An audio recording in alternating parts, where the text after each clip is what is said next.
Bismillahirrahmanirrahim. Assalamualaikum warahmatullahi wabarakatuh. Perkenalkan, nama saya Siti Sofiah dengan NIM 12014180209. Pada kesempatan kali ini, saya akan memaparkan mengenai proposal penelitian saya dengan judul Hubungan Deliberate Practice melalui Bimbingan Belajar Online Zenius dengan hasil SBMPTN 2021, studi pada pengikut komunitas Twitter @coletmanifest.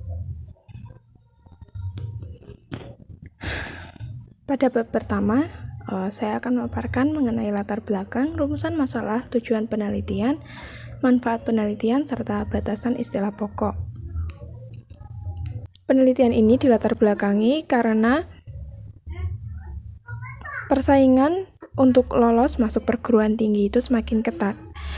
Terdapat 3 jalur yang dapat dilalui untuk dapat masuk ke perguruan tinggi negeri, yaitu SNMPTN, SBMPTN, serta Mandiri. SBMPTN jadi salah satu pilihan yang banyak diminati.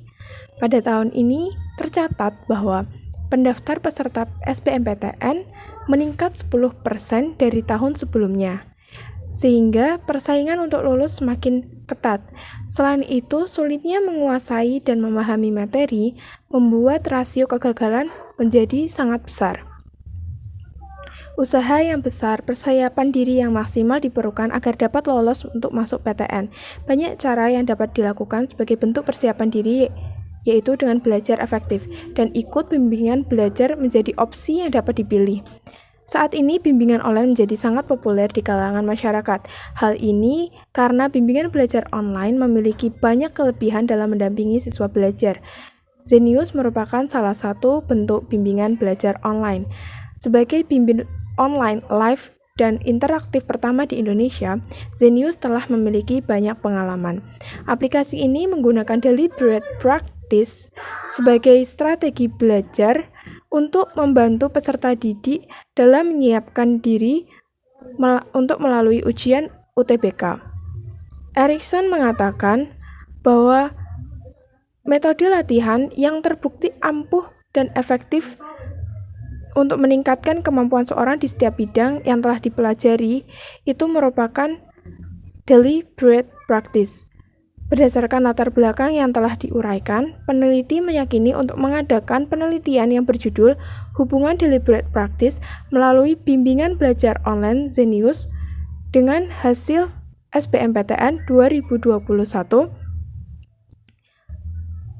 studi pada pengikut komunitas Twitter @coletmanifest. Rumusan masalah pada penelitian kali ini yang pertama adalah apakah terdapat hubungan yang signifikan dari deliberate practice melalui bimbingan belajar online Zenius dengan hasil SBMPTN 2021 pada pengikut komunitas Twitter @coletmanifest.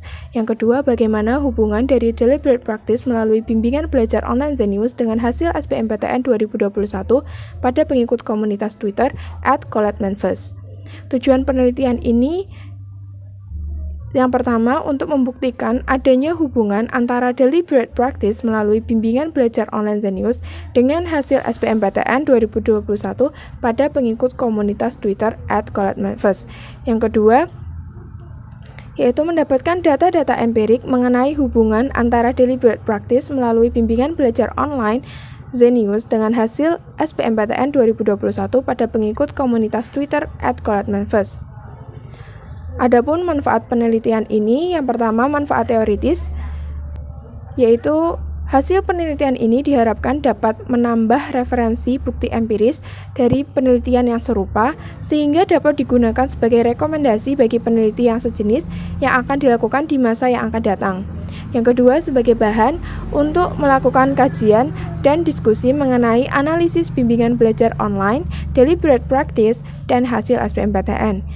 Manfaat praktisnya bagi lembaga pendidikan non-formal, terkhusus pengelola bimbingan belajar online sebagai bahan pertimbangan dalam pengelolaan dan penerapan metode pembelajaran yang tepat, serta dapat membangun suasana belajar yang menyenangkan meski tidak bertatap muka. Bagi peneliti lain, dapat dijadikan sebagai wacana atau referensi dalam melakukan penelitian selanjutnya dengan variabel yang sama atau dengan variabel yang lainnya. Batasan istilah pokok penelitian ini dibatasi sesuai dengan variabel-variabel yang diamati pada penelitian ini, yaitu deliberate practice, bimbingan belajar online Zenius, SBMPTN 2021 pada pengikut komunitas Twitter @coletmanfest. Pada bab 2, saya akan mengemukakan mengenai deliberate practice, bimbingan belajar online Zenius, hasil ujian, UTBK SBMPTN, serta kerangka berpikir. Deliberate practice terdiri dari dua kata, yang pertama deliberate, yang kedua practice. Deliberate dalam bahasa Inggris berarti disengaja atau sengaja, sedangkan practice dalam bahasa Inggris artinya praktek atau latihan. Sehingga secara sederhana dapat dikatakan deliberate practice merupakan kegiatan belajar ataupun latihan secara disengaja dengan secara berulang sehingga membentuk suatu kebiasaan. Erikson mendefinisikan deliberate practice yaitu bekerja pada teknik mencari feedback yang krisis, serta fokus pada hal yang dapat menopang kelemahan.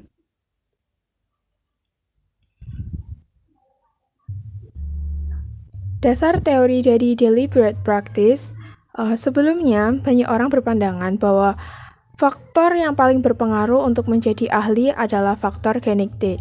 Erikson membantah hal tersebut. Ia berpendapat bahwa untuk menjadi seorang ahli diperlukan adanya latihan yang terencana dan intensif. Berdasarkan riset yang telah dilakukan oleh Erikson kepada para ahli di berbagai bidang, ditemukan cara yang paling tepat untuk meningkatkan kemampuan seorang adalah dengan melakukan deliberate practice. Deliberate practice itu merujuk pada kegiatan belajar dan latihan secara disengaja untuk meningkatkan kinerja dengan berorientasi pada tujuan, intensitas waktu yang dipergunakan. Hal ini juga didukung dengan Hade dalam proyeknya, di mana deliberate practice menjadi faktor yang paling mempengaruhi pencapaian siswa. Deliberate practice menduduki posisi pertama dalam kategori strategi belajar.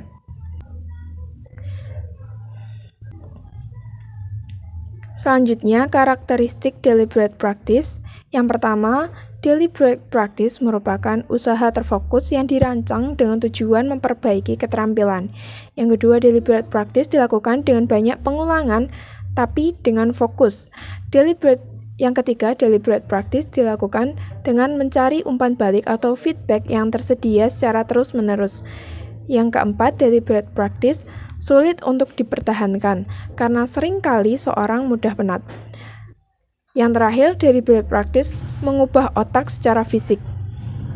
Selanjutnya, aspek-aspek deliberate practice. Adapun aspek deliberate practice itu meliputi satu, planning. Dalam pembelajaran mandiri, peserta didik membentuk proses pembelajaran mereka sendiri dengan mengatur waktu dan gaya belajar yang sesuai dengan karakteristik dan kemampuan belajar mereka. Pengaturan alokasi waktu belajar dilakukan secara terstruktur dan teratur, di mana peserta didik menjadwalkan kapan saja mereka harus belajar, beserta estimasi waktu yang diperlukan. Perencanaan waktu belajar tersebut dapat berupa catatan, buku catatan daftar kegiatan, kalender kegiatan sehari-hari, dan sebagainya. Yang kedua adalah concentration.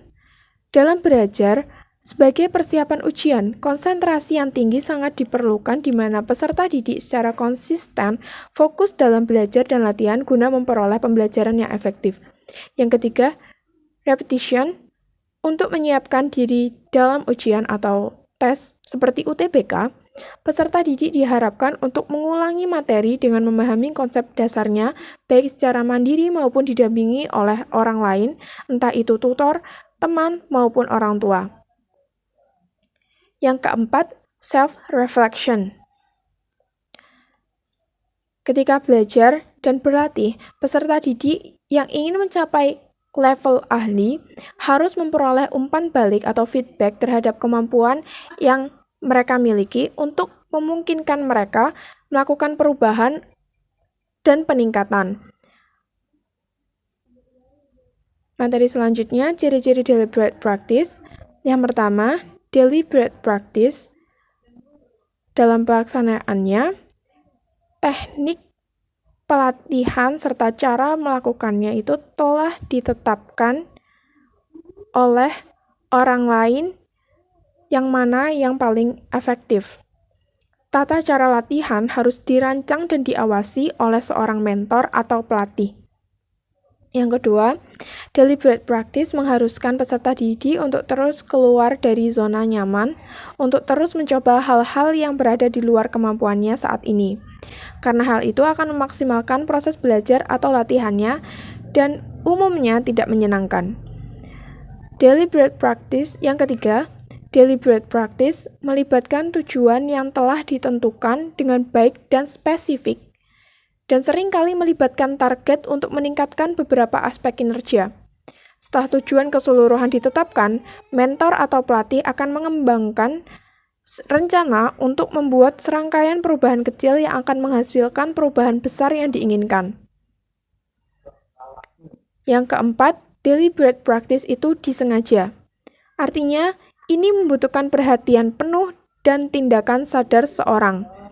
Tidaklah cukup hanya mengikuti arahan mentor atau pelatih, peserta didik harus berkonsentrasi pada tujuan khusus untuk aktivitas latihan atau belajarnya sehingga penyesuaian dapat dilakukan untuk mengontrol praktik.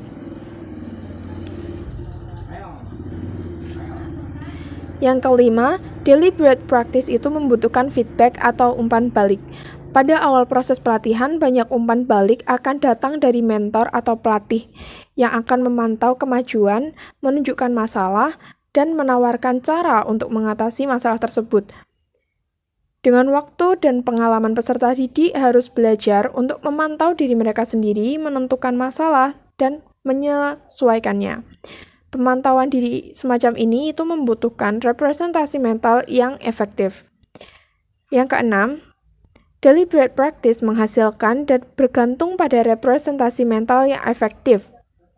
Meningkatkan kinerja sejalan dengan peningkatan representasi mental.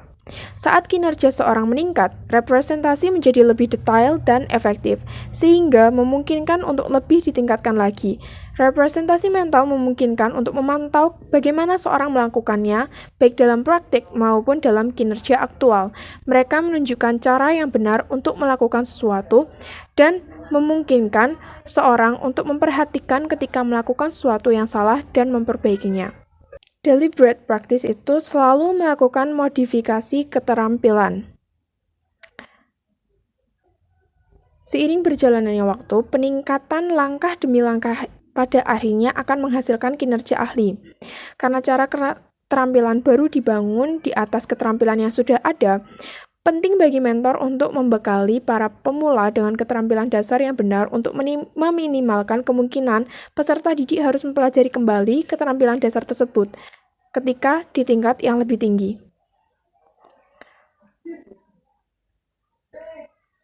Selanjutnya, bimbingan belajar online Zenius.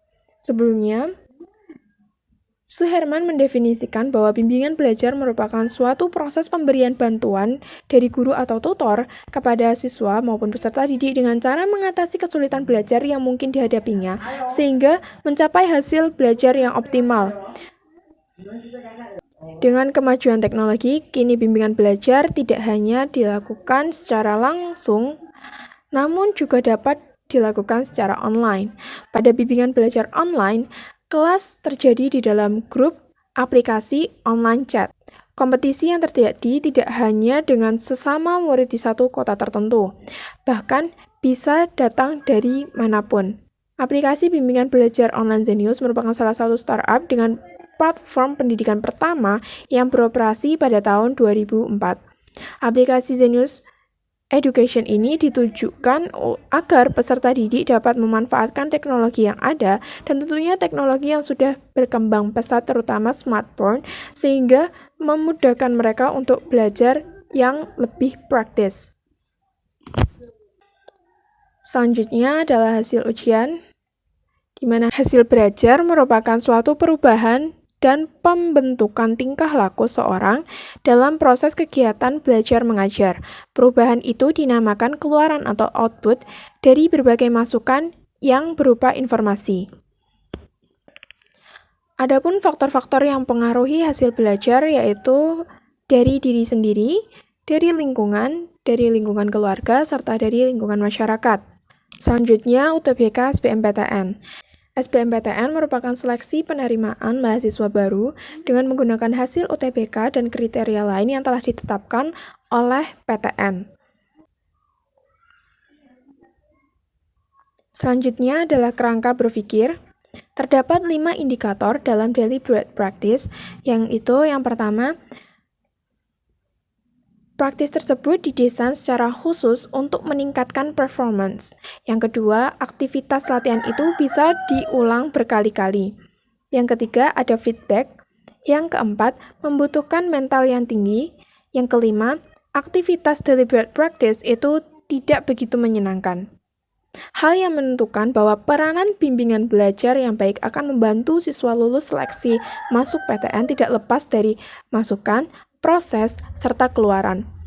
Masukannya yaitu peserta bimbingan belajar, pengajar atau tutor, kurikulum, sarana-prasarana, dan biaya bimbingan belajar.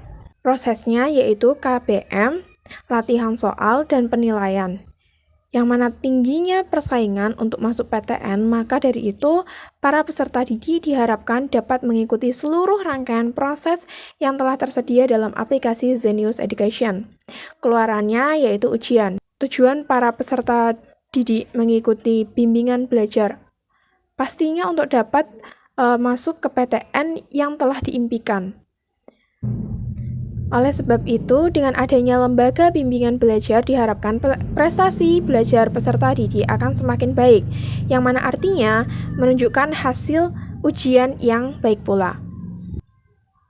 Bab ketiga, metode penelitian terdiri dari desain penelitian, tempat dan waktu penelitian, populasi, sampel penelitian, variabel penelitian, instrumen penelitian, teknik pengumpulan data, serta teknik analisis data.